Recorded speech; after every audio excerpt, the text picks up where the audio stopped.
shot him, killed him, shot him in the head. And I thought that day, you know what? No one asked if the victim was American Indian, if the victim was white, if the victim was African American, if the victim was rich or poor. That cop didn't do that. That cop's job was to show up at that scene. And when I went to that funeral and saw those 3 little kids who were left behind with their mom going down the aisle of that church, the little girl had a blue dress with stars all over it. Again, I was reminded that domestic violence, the victim isn't just one person. It's an entire family, it's an entire community. But again, when that police officer went to the door, he didn't care who the victim was. So why would we in the Congress of the United States, why would the House care if we're simply doing something to protect Native American women? That should not be a factor to that. So as a member of the Judiciary Committee, I've worked hard on this bill. Senator Leahy, Senator Crapo, Vermont, Idaho, Democrat, Republican, came together and agreed on this bill. And we got it through the Judiciary Committee. And there were some other really good things in this bill. We actually consolidated some of the programs to save money. We updated the bill. Senator Kay Bailey Hutchinson of Texas and I had a provision about internet stalking that's in this bill, which, by the way, was based on one of the ESPN newscasters. What's her name again? Erin Andrews, right, yeah. So she had that person look through the peephole at her and did the thing. So Kay and I did the bill. And by the way, just one amusing sideline, we did a press conference for this bill, and Erin Andrews was there. She's really tall, right? This really big hair, ESPN reporter. I'm standing next to her. All the cameras are there, and I have to end up answering all the questions about the bill and the details. And then all of a sudden a question comes, and this guy with the camera says, "And how did it feel to get the call to go on Dancing with the Stars?" And I said, "Are you referring that question to me?" But in any case, we got that provision in the bill.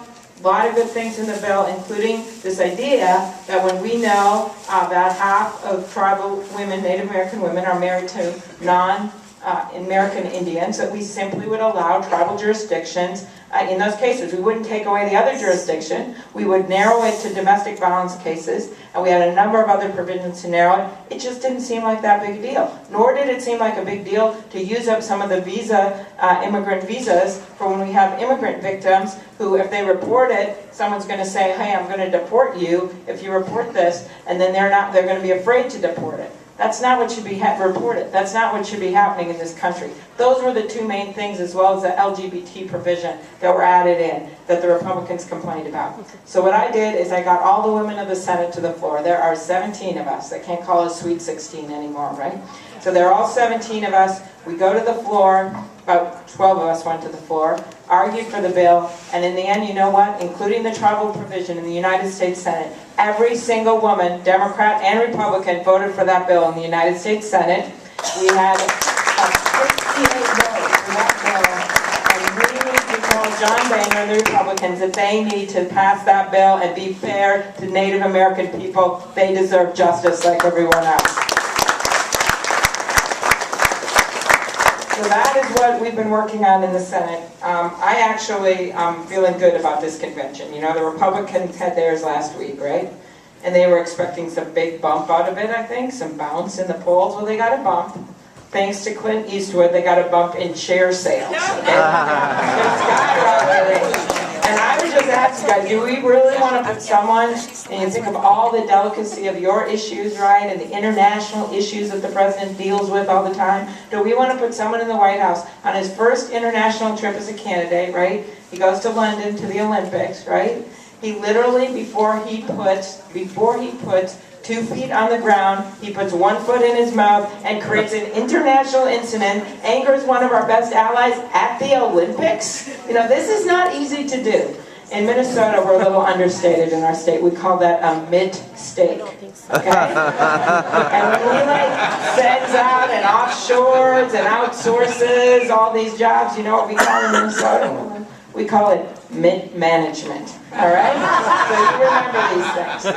I would just end with this. You're going to hear a lot of great speeches this week. You really are. I mean, I think you already got a sense of it from Mayor Castro and others last night. They were incredible. And you're going to get a lot of information to bring back to your tribes and also to bring back to your entire state.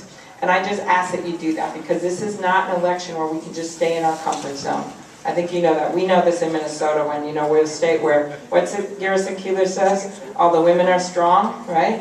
All the men are good looking, and all the recounts are above average. Okay? We have huge number of recounts, so we understand what it's like to have a close election, and I'm sure in your states, you understand that as well. So part of what I'm asking you, the last thing here, is to just reach out and talk to people. You're respected in your states, to give them the information you're going to pick up, to not just talk to people who might vote Democratic, but to vote for people who sometimes vote Republican, sometimes they'll vote either way, sometimes they're so angered about what's happening in this country with the economy that they don't know what party they identify with anymore. There is common ground.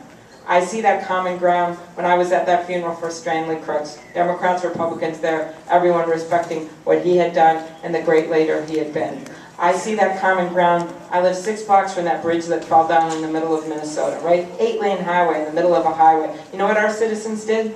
General, just regular people, when it happened, down in the middle of this beautiful summer's day, 8 lanes, they did not run away from that. They ran toward it. And there were over 50 cars in that river. Only 13 people died. It was a tragedy. But they rescued dozens and dozens of people. Perfect strangers. That's the common ground. That's a ground that this country was built on, right? It's the hearts of all of those teachers that are out there this week when school goes back, standing out there waiting for those buses for the school kids to come back. That's what this country is. That's the common ground. We look out for each other. Thank you for having me. We're going to win this election.